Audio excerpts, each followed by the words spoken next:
Es-tu prête à apprendre à te gérer? Je m'appelle Vanessa. Et moi, Marie-Pierre, et tu écoutes présentement le podcast Les électrons libres. Bienvenue aux électrons libres. Cette semaine, Marie-Pierre, c'est à ton tour de nous jaser. La semaine passée, en fait, moi, j'ai parlé de self-care, de cocooning.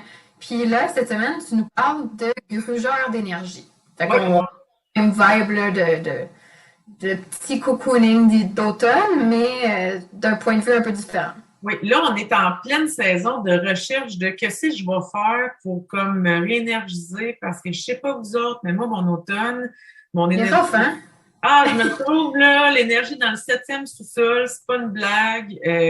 C'est vraiment, puis c'est pas que je vais pas bien mentalement, mais il y a comme une espèce de démotivation, les journées rapides, tu sais, comme le temps d'ensoleillement rapetisse. Là, c'est ça, là, comme en fin de semaine, on change l'heure. Je sais pas toi, mais cette année, moi, je trouve que c'est comme, on dirait que c'est pire.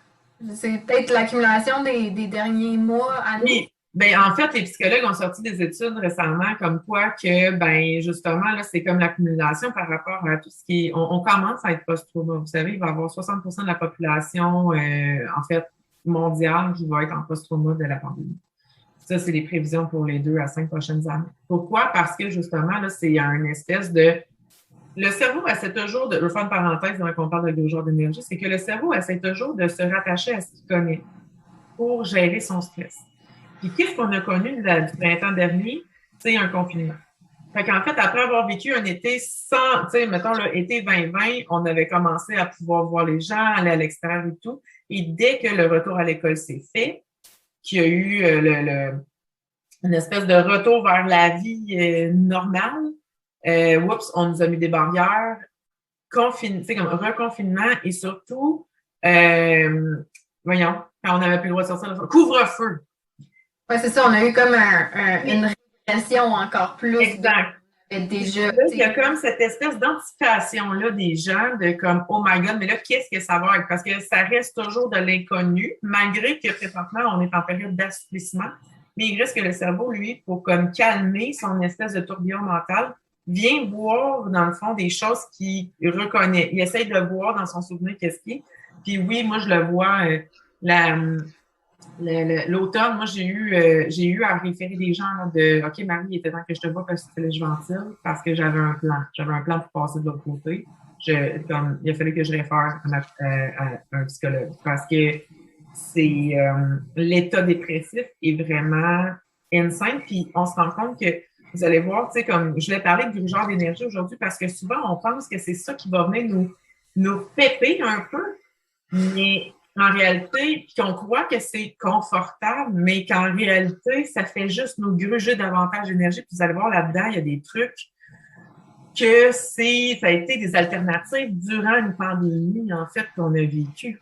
Oui, ce qu'on trouve normal dans notre société, mais qu'après ça, tu dis, c'est peut-être pas l'idéal. Exact. Fait que, tu sais, comme un des premiers exemples de grugeur d'énergie, puis là, en fait, le but de ça, c'est pas de vous culpabiliser de le faire, c'est de faire comme quand je le fais trop et que je suis en baisse d'énergie, comment je peux m'amener dans une plus haute fréquence en trouvant une alternative. On a fait un épisode sur changer ses habitudes.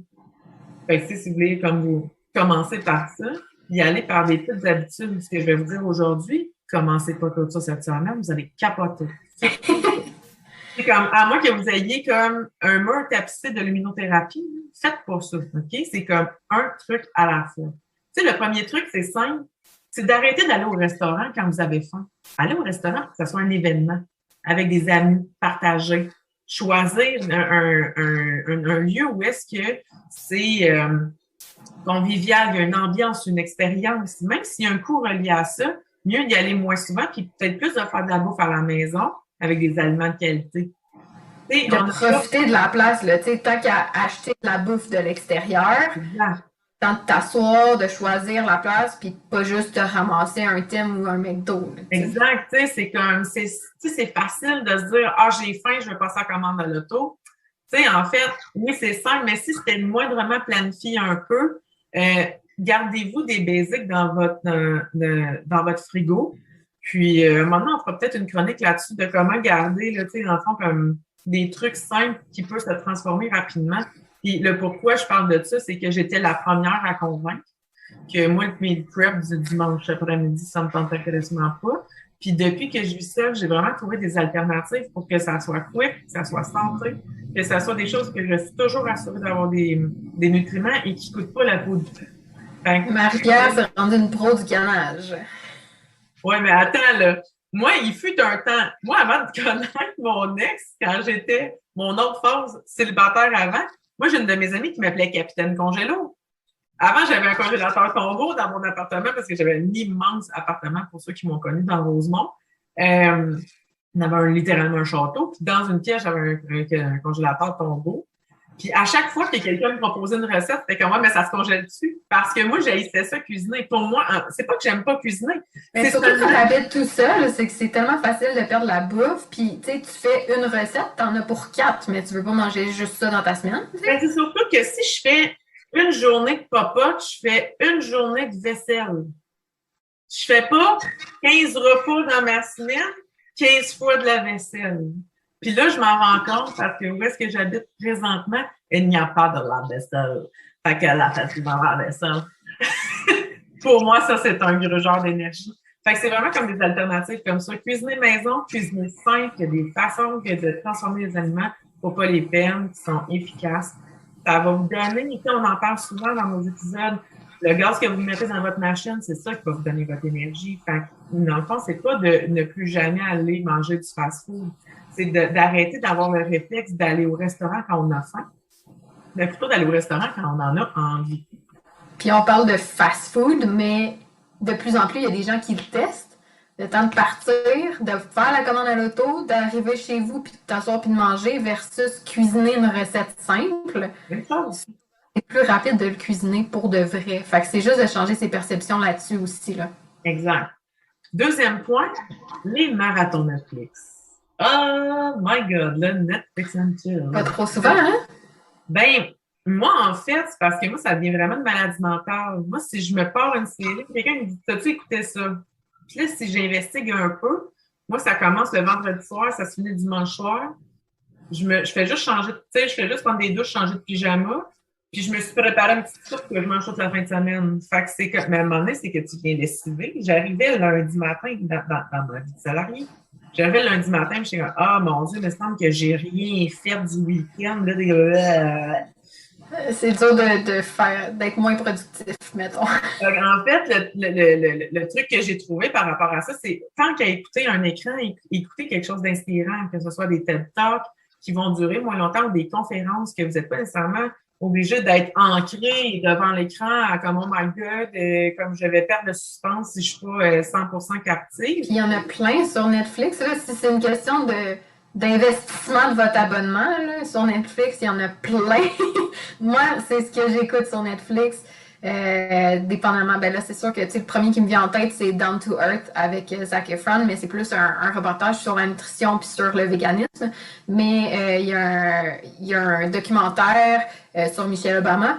Donc, pour ceux qui sont moins lecture, là, comme Marie-Pierre, en fait, qui est moins lecture que moi. Je peux l'assumer là-dessus. son livre Becoming, elle a le reportage sur Netflix. Il y a Tony Robbins, qui a, c'est comme si lui, en fait, il a son Unleash the Power Within, ces événements, mais c'est comme si on entrait dans les coulisses puis qu'on voyait un aperçu de ces événements-là aussi. Fait que c'est une heure et demie, mais t'es là-dedans, tu vois son mindset, tu vois où est-ce qu'il amène les gens. Fait que, tu sais, ça, c'est des affaires, là. Moi, j'ai fini ce reportage-là et je capotais. Moi, là, je m'achetais un billet, je m'en allais aux États-Unis pour le prochain événement, là. Fait que, pour te booster, c'est efficace. Fait que contenu inspirant, que ce soit, si vous êtes obligé, un écran, une autre alternative, podcast, lecture, profitez-en donc pour écouter de la musique en pleine conscience. Faites-vous une playlist qui vous fait du bien. Investiguez sur qu'est-ce que j'ai envie d'une playlist bonheur. Tu sais, en fait, qu'est-ce que je mettrais comme musique là-dessus aussi. Ça peut vous permettre. Sinon, l'alternative, moi, en fait, une alternative outside the box, tout ça, moi, j'appelle ça mes journées plates, pas plates. Donc, je m'accorde 30 minutes de plate pour après ça avoir le droit à quelque chose de 30 minutes de pas plate. Souvent, les week-ends, c'est ça. Donc, un plate, ça pourrait être de plier du linge. Le pas plate, après ça, c'est un épisode. Fait que souvent, je viens à bout d'écouter, plutôt que de faire un marathon Netflix, je vais quand même m'accorder ce bonheur-là pour moi.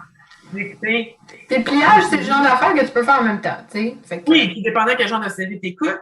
Mais, tu sais, sinon, de comme aller faire la vaisselle, moi, j'appelle ça, mes amis trouvent ça bien drôle. Moi, j'appelle ça partir une brassée de vaisselle.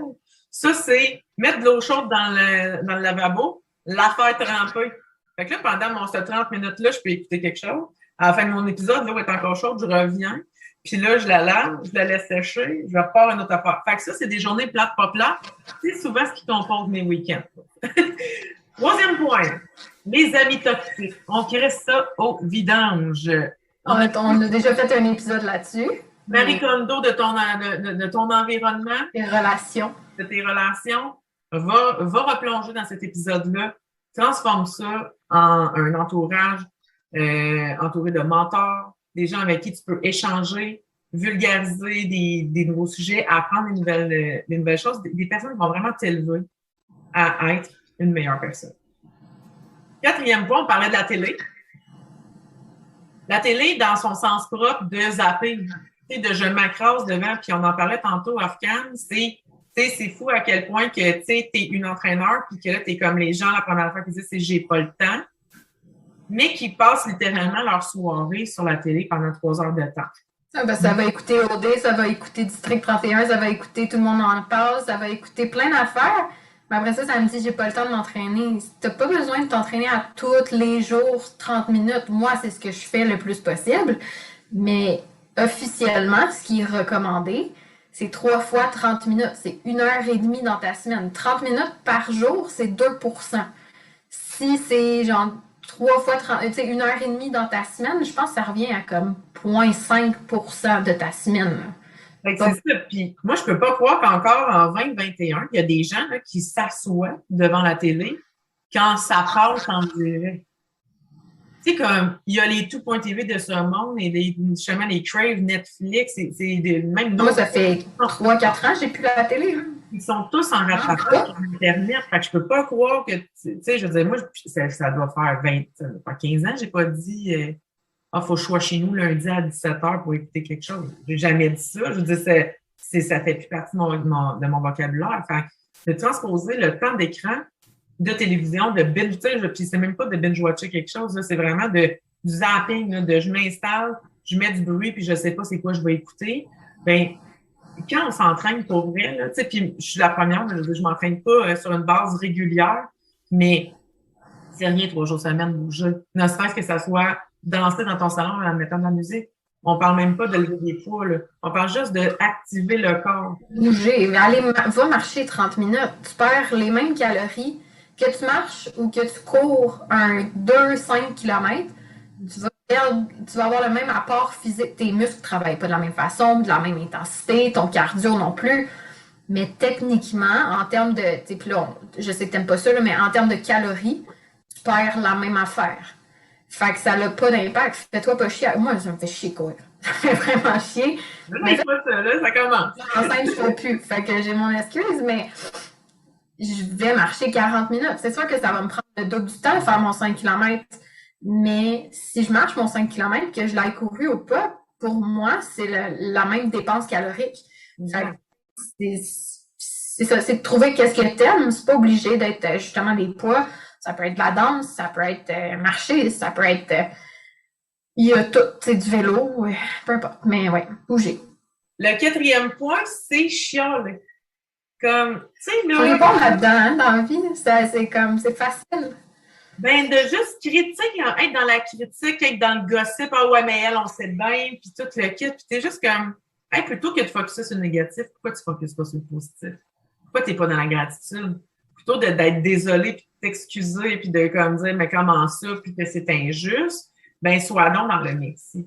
Merci de m'avoir attendu, merci pour cet appel, merci d'avoir pris le temps de, faites juste changer votre vocabulaire, déjà en partant, puis ne serait-ce que ça a l'air vraiment ridicule, mais au souper le soir en famille, là, osez donc demander à votre enfant, c'était quoi ton moment wow aujourd'hui, toi, à l'école? Puis vous allez voir que vous allez être surpris des réponses. Des fois, on pense que, tu sais, comme, ah ouais, c'était ça ton moment wow. Tu sais, mais c'est comme, tombez pas dans le jugement. C'est leur perception de la journée. Ça se peut que leur moment wow, c'est la récré. Commencez pas à dire, oh, mais là, c'est quoi, t'as rien appris de le fun aujourd'hui à l'école? Non, parce que pour lui, c'est pas parce que la récré c'était wow que le reste c'était pas wow. Puis c'est la même chose dans votre vie aussi. C'est son petit highlight, là, tu sais, son exact. Plus. Fait que soyez dans la gratitude. Puis je sais que le mot, comme, est un peu galvaudé, puis que c'est un peu à mode, puis tu le quittes, mais faites ça, puis l'authenticité, puis c'est tout. Oui, mais c'est ça. T'es inspirante, c'est tous des mots qu'on... Justement, faites juste changer votre... Tu sais, comme, mettez juste d'autres lunettes. Là. Prenez de la hauteur. Moi, j'appelle ça la vision drone. Qu'est-ce que j'ai vécu aujourd'hui? De quoi je suis fière? Êtes-vous capable de dire, il y a une chose qu'aujourd'hui j'ai accompli que je suis fière? Ouais, c'est tellement facile, là. Tu sais, moi, je passe plus de temps à la maison, évidemment. J'ai arrêté de masser. Physiquement, ça marche plus. Puis, c'est facile de dire, ah, j'ai rien fait aujourd'hui. Mais après ça, quand tu te mets à faire la liste de ce que tu as fait pour de vrai, tu fais comme, ah, OK, je suis peut-être dur avec moi-même. Tu sais, c'est. Fait que juste d'en prendre conscience puis d'être doux avec soi-même aussi en parallèle avec tout ça, tu sais, ça aide. Ça aide pas mal. Puis le dernier point, c'est d'arrêter d'être dans les scénarios catastrophes. Tu sais, des fois, là, on a le tourbillon mental qui spinne, puis on se met à faire des scénarios, tout le kit, mais tant qu'à faire ces scénarios-là, allez faire un plan d'action de comme, qu'est-ce que je dois faire pour... Mais est-ce que tu as le contrôle de cette situation-là? Tu sais, moi, là, on est en 2021, fait que mon ami est décédé il y a 9 ans. Mais, tu sais, on le sait, la première année, c'est la pire, puis le premier Noël, puis le premier anniversaire. Puis ma psychologue, elle m'avait dit, pourquoi tu te projettes autant à cette date-là, cet anniversaire-là? Attends d'être là, mais que tu sois là, tu vivras la journée. Oui. Ce qui arrive, c'est que tu vis la journée 72 fois en avance, puis c'est pas ça qui risque d'arriver. Tu sais, 90% des scénarios qu'on se fait qui arriveront jamais, ben ça rentre là-dedans, là, tu sais, comme, tu peux-tu être là aujourd'hui, puis dans le moment présent, respirer par le nez, puis tu verras, tu sais, en anglais, on dit, on traversera le pont, mais qu'on soit à la rivière, là. Exact. Moi, il y a une phrase qui me suit, c'est le rendu un mantra, en fait, c'est en anglais, c'est plan, do, ask for help. Dans le sens où est-ce que si tu n'as pas une vision de ce que tu veux, si tu n'as pas fait un plan d'action, on a bien beau spinner bien des affaires, c'est comme, OK, ça va être quoi un plan d'action pour me défaire de ça, pour déconstruire ce que je suis en train de créer dans ma tête, qui n'a crissement pas de sens. Après ça, c'est d'être dans l'action et de poursuivre, puis de voir que si j'arrive dans l'action, qu'il y a des trucs qui bloquent, d'oser demander de l'aide. Le meilleur exemple, au moment d'enregistrer le podcast, je suis en grosse transition. Premièrement, je suis en lancement d'une boîte budgétée sa volonté de coaching. Mais en parallèle, je gère un dossier chez le notaire pour la vente de mon condo avec mon ex, l'achat du mien éventuellement, dépôt d'offres d'achat en surenchère de je dois être constamment sur mes courriels à gérer une courtière hypothécaire, une banque en pré-approbation, une courtière immobilière qui fait pour moi. Mais tu sais, tout ça est maintenant possible. Pourquoi je suis capable d'être assis ici, ancré 20 minutes au bout du micro? C'est parce que j'ai fait confiance à des gens qui sont dans leur zone de génie présentement. Mais quand je suis arrivée à ma courtière immobilière, quand c'était le temps de faire des recherches et de dire des critères, j'avais un plan. Moi, ce que je recherche, c'est un investissement immobilier que d'ici 2 ans, je vais pouvoir louer, que je vais pouvoir louer semi-meublé. Fait que c'est vraiment comme de y aller avec je cherche une localisation, je cherche pas un décor, je cherche pas comme quelque chose, je cherche quelque chose qui va être moindrement compromis pour pas que ce soit trop loin de mon bureau, parce que je veux rester dans la grande région métropolitaine le temps que je suis encore physiquement active à mon bureau. Mais d'ici 2 ans, je vais être digitalement nomade. Mais si tout ça, je m'étais pas fait un plan ancré sur ma mission et ma vision, jamais j'aurais pu dire ce que je voulais. Je me serais laissée aller dans une émotivité, j'aurais probablement acheté trop cher. Fait tu sais, c'est vraiment ça. Fait qu'on est vraiment là-dedans. Si vous faites, tu sais, je pourrais dire, oh mon Dieu, mais là, peut-être que je l'aurais pas le condo, là, que j'ai fait ça dans ma tête, puis là, mais là, tout d'un coup, là, c'est une surenchère, puis là, mon Dieu, il y a déjà 6 offres de déposer, puis je suis comme, qu'est-ce que tu veux que je sac? Pour vrai, c'est comme, il y a 6 offres de déposer. Quand elle m'a écrit ce matin, elle a fait, ouais, mais là, ça se peut qu'on ait pas. Ben, il y en aura d'autres. Parce que moi, c'est pas vrai Fais ce que tu peux en ce moment pour ce que tu peux. Puis, tu sais, même. parce que je peux vraiment plus que qu'est-ce que j'ai bêté. Mais la réalité, c'est que si je veux que ça soit un rendement, en fait, c'est pas la maison de mes rêves. J'achète Est-ce un que c'est appartement. logique? Tu sais, pas nécessairement. Là. Exact. Fait que c'est comme, mais selon mon plan à moi, cet argent-là que j'ai investi là, c'est dans un but de créer un levier pour acheter autre chose dans 2 ans. Je peux pas mettre toutes mes œufs dans le même panier. Fait que c'est vraiment cet aspect-là, en fait, qu'il faut comme se focusser sur je ne peux pas être dans mon émotivité. J'accepte que j'ai des émotions face à ça, mais je fais confiance qu'il y a d'autres personnes qui sont mieux placées pour moi pour me faire réaliser ce que j'ai réellement envie. Quand ça vient à me gruger moins d'énergie, quand je sais que les choses sont en bonne main. C'est pas moi qui gère les téléphones ce matin puis les balles au bon. C'est mon agent, c'est ma courtière. Et j'en suis vraiment contente parce que je me suis fait référer des personnes qui sont à la hauteur de mes attentes. Fait que c'était ça, la petite liste de grugeurs d'énergie. Fait qu'on voit souvent que, dès qu'on voit moins bien de comment je vais me partir une petite série, ça me fait du bien, ben, tu sais, comme déconnectez-vous un peu.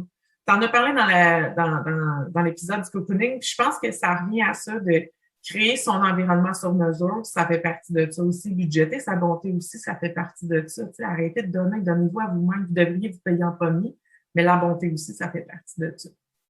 Fait que voilà. Merci Marie. Ça fait plaisir!